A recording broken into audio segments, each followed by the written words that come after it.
Welcome to our channel, where we explore the most fascinating and often overlooked stories from the Bible. Today we're diving into something that might surprise you, the most misunderstood stories in the Bible. You've probably heard these stories 100 times. But here's the twist. What if I told you that some of the things you've been taught might not capture the full picture? These aren't just simple tales of good versus evil. They are rich with layers of meaning, and today, we're peeling back those layers to discover the truth that's been hiding beneath the surface. If you love discovering hidden meanings and uncovering the deeper truths in Scripture, then hit that subscribe button and make sure to turn on notifications by clicking the bell icon. That way, you won't miss out on our latest videos, where we take a fresh look at Bible stories with insights that you might not have considered before. And if you find today's stories as fascinating as we do, drop a comment down below and share your thoughts. We love hearing how these stories impact you personally. All right, let's get into it. The first story we're going to tackle today is Jonah and the whale. Now, most people know the basics. Jonah was swallowed by a big fish because he disobeyed God. He gets spit out 3 days later, and that's pretty much it. But wait, this story is so much more than just a tale about disobedience and punishment. The real question is why Jonah ran in the first place, and what happens after the fish spits him out. You see, Jonah wasn't just afraid of Nineveh. He didn't believe they deserved God's mercy. He thought they were too far gone, too wicked to be saved. But here's the twist.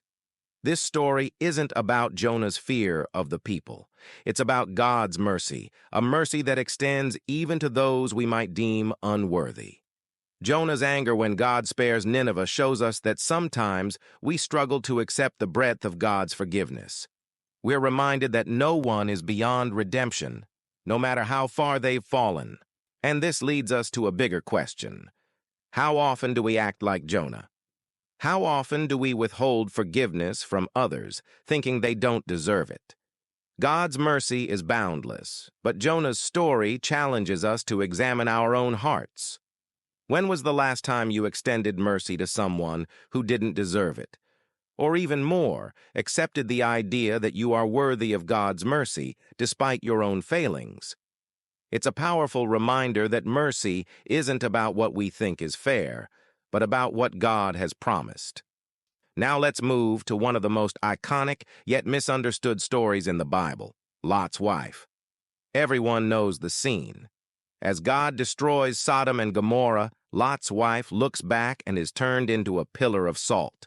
Sounds like a strict punishment for just taking a glance, right? But there's more going on here than meets the eye. This wasn't just about looking over her shoulder. Lot's wife wasn't merely curious. Her glance was a sign of longing. She was looking back at the life she was leaving behind, unwilling to fully let go. She wasn't just disobeying a command. She was emotionally tied to the past. Her transformation into a pillar of salt serves as a powerful symbol.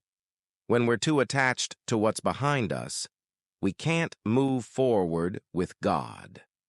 The past can freeze us in place, and if we're not careful, we'll find ourselves stuck there, unable to embrace the future that God has planned for us. This story speaks directly to us today, doesn't it? How often do we find ourselves clinging to the past mistakes, past relationships, past identities? Lot's wife challenges us to ask, what are we holding on to that keeps us from moving forward in faith? God's plan is always ahead of us, not behind. But we can't step into that future if we keep looking back. Take a moment and reflect.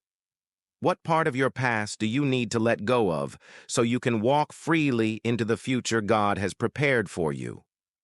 Our next misunderstood story is one that's often told to children, but the deeper meaning might surprise you, the Tower of Babel.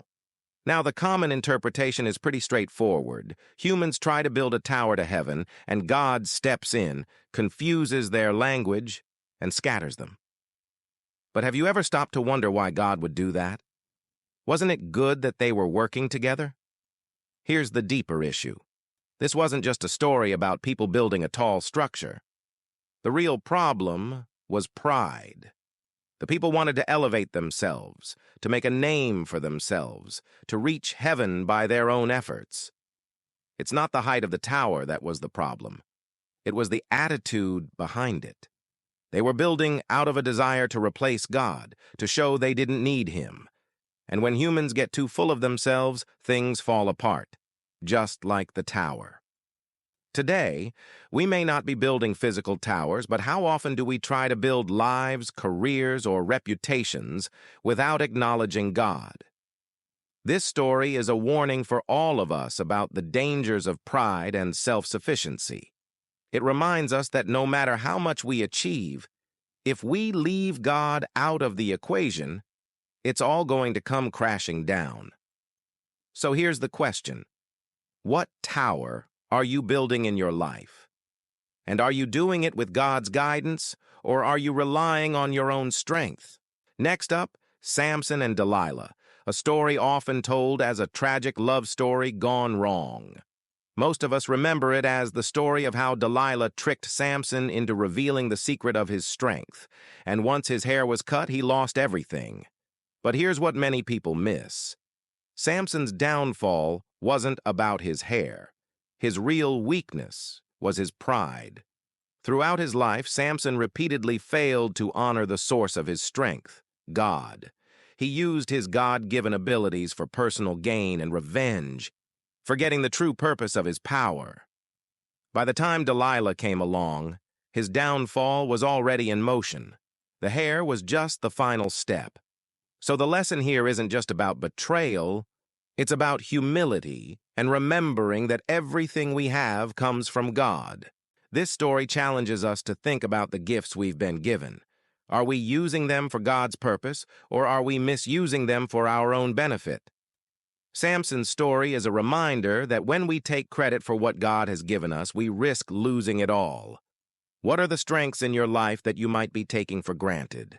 And how can you ensure you're using them in alignment with God's will? Finally, let's talk about Job, one of the most complex and often misunderstood figures in the Bible. People often think of Job as the ultimate story of suffering. God allows Job to be tested, he loses everything, and in the end, God restores his fortunes. But the deeper message of Job's story is about faith in the face of uncertainty. Job's friends kept insisting that his suffering must have been the result of some hidden sin, but Job knew he had done nothing wrong. He couldn't understand why he was suffering, but he trusted that God had a plan. In the end, the story isn't about why bad things happen to good people. It's about trusting God even when we don't understand what's happening around us. And isn't that one of the hardest lessons for us to learn? It's easy to have faith when everything is going well, but what happens when life falls apart? Job's story reminds us that faith isn't about having all the answers. It's about trusting that God does. So, as you reflect on Job's story, ask yourself, how strong is your faith when things don't make sense? Are you willing to trust in God's plan even when it's not clear to you? So there you have it, 5 of the most misunderstood stories in the Bible. These stories are not just about the events themselves. They're about the deeper lessons God is trying to teach us. They challenge us to think about our own lives, our faith, and our relationship with God. Which of these stories resonated with you the most? Let us know in the comments below. If you found this deep dive into Bible stories interesting, don't forget to give this video a thumbs up and share it with your church group or anyone who could benefit from a fresh perspective on Scripture. And if you're new here, be sure to subscribe so you won't miss out on our upcoming videos where we continue to explore the deeper meanings of the Bible. Hit the notification bell, too, so you get alerted whenever we post something new. Thanks for watching today. We hope these stories inspire you to dig deeper into the Word and to see Scripture in a whole new light.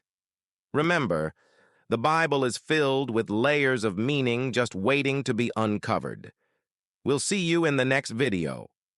Until then, may your faith continue to grow and your understanding deepen. God bless.